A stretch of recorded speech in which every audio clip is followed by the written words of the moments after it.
भारत की मिट्टी के नीचे दबी थी एक ऐसी ताकत जिसकी तलाश में दुनिया दीवानी थी, पर मिला हमें। जिस खोज पर सुपर पावर देशों ने अरबों डॉलर और हाईटेक टेक्नोलॉजी झोंक दी, वो भारत के वैज्ञानिकों ने सिर्फ अपने हौसले से हासिल की। जब बाकी देश भविष्य को सिर्फ प्लान कर रहे थे, हम उसे चुपचाप तैयार कर रहे थे अपने ही जमीन में। अब जो सामने आया है वो सिर्फ एक खोज नहीं, ये भारत के हाथ में आई वो चाबी है जो पूरी दुनिया का खेल पलट सकती है। दोस्तों, इस बार किस्मत ने भारत पर कुछ ज्यादा ही मेहरबानी दिखा दी है, क्योंकि भारत की जमीन के नीचे से ऐसा खजाना निकला है जिसे देखकर सिर्फ हमारी नहीं बल्कि जापान और अमेरिका जैसी बड़ी बड़ी ताकतों की भी हालत ढीली हो गई है। और मजेदार बात यह है कि ये कोई सोना चांदी या हीरा जवाहरात नहीं है, ये उससे कहीं ज्यादा कीमती है। इतना कीमती कि अगर दुनिया के सारे लिथियम और कोबाल्ट भी एक तरफ रख दिए जाएं, तो भी इसकी चमक के आगे कुछ नहीं टिकेगा। जी हाँ, भारत की धरती ने फिर से एक ऐसा तोहफा दिया है जो आने वाले वक्त में देश को सिर्फ आत्मनिर्भर ही नहीं बल्कि दुनिया का अगला सुपर टेक्नोलॉजी पावर बना सकता है। अब आप सोच रहे होंगे कि आखिर ऐसा क्या मिल गया है भारत को? तो जनाब, ये कोई एक दिन की कहानी नहीं है। हमारे देश के भूवैज्ञानिकों ने पूरे 10 साल दिन रात, गर्मी सर्दी, तूफान बारिश की परवाह किए बिना एक ही काम किया, इस छुपे हुए खजाने को खोजने का। और जब पूरी दुनिया बस अंदाजा ही लगा रही थी, तब भारत के वैज्ञानिकों ने धरती के अंदर झांककर वो कर दिखाया जो अमेरिका जैसे देश 20-30 साल से नहीं कर पाए। ये खजाना सिर्फ भारत की आर्थिक ताकत को बढ़ाएगा ही नहीं, बल्कि बिजली और ऊर्जा के क्षेत्र में एक ऐसा भूचाल लाएगा जिससे चीन और अमेरिका की तकनीकी मोनोपोली की नींव हिल जाएगी। जापान, जो खुद रेयर अर्थ एलिमेंट्स के लिए दुनिया भर में हाथ पैर मार रहा है, अब भारत की तरफ उम्मीद से देख रहा है, क्योंकि भारत के पास अब वो है जो पूरी दुनिया की टेक्नोलॉजी को चलाता है और चलाता रहेगा। ये खोज केवल एक भूवैज्ञानिक मिशन नहीं था, ये एक जंग थी देश को आत्मनिर्भर बनाने की, और इसे हमारे वैज्ञानिकों ने बिना हथियार के जीत लिया।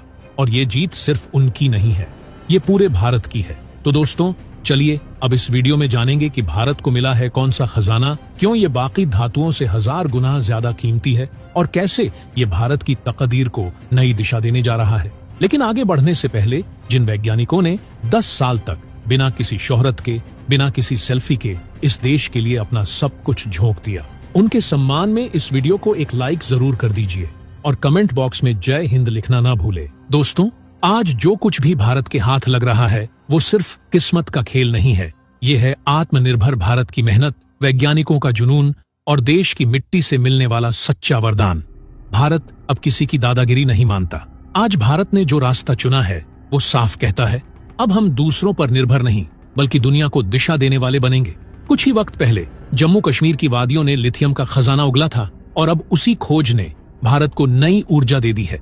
Geological survey of India (GSI) इस खोज से इतना उत्साहित है कि अब पूरे देश की धरती को जैसे ईमानदारी से खंगालने में जुट गया है। और अब भारत के रेगिस्तान कहे जाने वाले राजस्थान से भी एक और बड़ी खबर आई है। जहां पहले से ही कॉपर यानी तांबे का खनन होता था, अब वहां नए नए भंडारों की पुष्टि हो रही है। राजस्थान के भीलवाड़ा जिले के चंद्रगढ़ क्षेत्र में जब वैज्ञानिकों ने ड्रिलिंग की तो 100 मीटर की गहराई में ही उन्हें कॉपर और आयरन के मजबूत संकेत मिले। और ये कोई छोटा मोटा भंडार नहीं है दोस्तों, पूरे 1.5 से 2 किलोमीटर की लंबाई और 300 मीटर तक की चौड़ाई में फैला हुआ ये इलाका आने वाले वक्त में भारत का कॉपर हब बन सकता है। और अगर 500 से 700 मीटर तक खुदाई की जाए तो यहाँ से विशाल कॉपर के भंडार मिलने की पूरी संभावना है। अब आप सोचिए, ये तांबा आखिर इतना खास क्यों है? क्योंकि यही धातु हमारे transformer, motor, power line, telecom wire और यहाँ तक कि रेलवे, मेट्रो और हवाई जहाजों में भी इस्तेमाल होता है। कॉपर वो खामोश योद्धा है जो हर बड़ी मशीन के भीतर जान डालता है। मेटल एलॉयज, स्टेनलेस स्टील और पीतल बनाने से लेकर इलेक्ट्रॉनिक्स और इंडस्ट्रियल प्रोडक्शन तक इसकी जरूरत हर जगह है। माइंस डायरेक्टर संदेश नायक का कहना है कि भारत के पास अभी भी कॉपर का सबसे बड़ा हिस्सा राजस्थान में है, करीब 54% भंडार। इसके बाद नंबर आता है झारखंड और मध्य प्रदेश का। और अब जब भीलवाड़ा, झुंझुनू, खड़िया खेड़ा, मानपुर और उदयपुर जैसे इलाकों में कॉपर की संभावना दिख रही है, तो सोचिए भारत का भविष्य कितना दमदार हो सकता है। साइंटिफिक एक्सप्लोरेशन, मॉडर्न तकनीक और डीप ड्रिलिंग से अब इस बात की पूरी उम्मीद है कि भारत जल्द ही उन देशों की लिस्ट से बाहर हो जाएगा जो कॉपर इंपोर्ट करते हैं और शामिल हो जाएगा उन देशों में जो पूरी दुनिया को कॉपर एक्सपोर्ट करते हैं। दोस्तों, तांबा कोई नया धातु नहीं है। भारत में तो इसका इतिहास लोहे की खोज से भी पहले का है।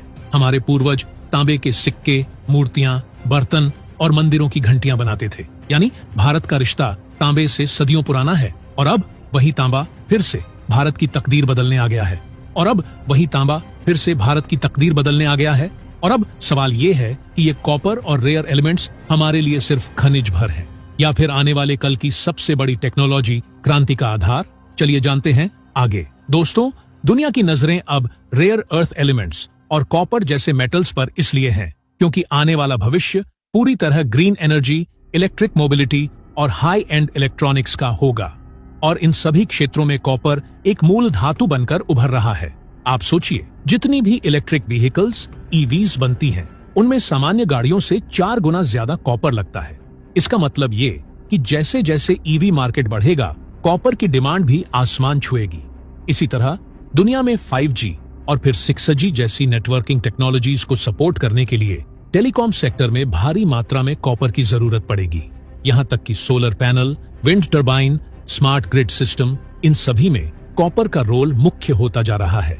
अब सोचिए, जब भारत खुद ही इन खजानों का मालिक बन चुका है, तो आने वाले दशक में भारत सिर्फ एक खनिज सप्लायर नहीं बल्कि एक टेक्नोलॉजी सुपर पावर बन सकता है। दूसरी तरफ भारत को अब जरूरत है वर्ल्ड क्लास प्रोसेसिंग यूनिट्स और स्ट्रेटेजिक स्टॉक पाइलिंग सिस्टम्स की, जैसे चीन और अमेरिका करते हैं, क्योंकि केवल खजाना मिलना काफी नहीं, उसे सुरक्षित और रणनीतिक ढंग से इस्तेमाल करना भी जरूरी है। अगर भारत इस दिशा में तेजी से कदम बढ़ाता है, तो आने वाले 5 से 10 सालों में दुनिया की सबसे बड़ी टेक कंपनियां Apple, Tesla, Samsung, siemens Bharat से कॉपर और REEs खरीदने पर मजबूर होंगी। और उस दिन हम सिर्फ एक खनिज राष्ट्र नहीं कहलाएंगे, हम कहलाएंगे विकसित भारत। तो दोस्तों, बताइए, क्या अब वक्त नहीं आ गया है कि भारत अपने खजानों की असली ताकत को दुनिया के सामने रखे?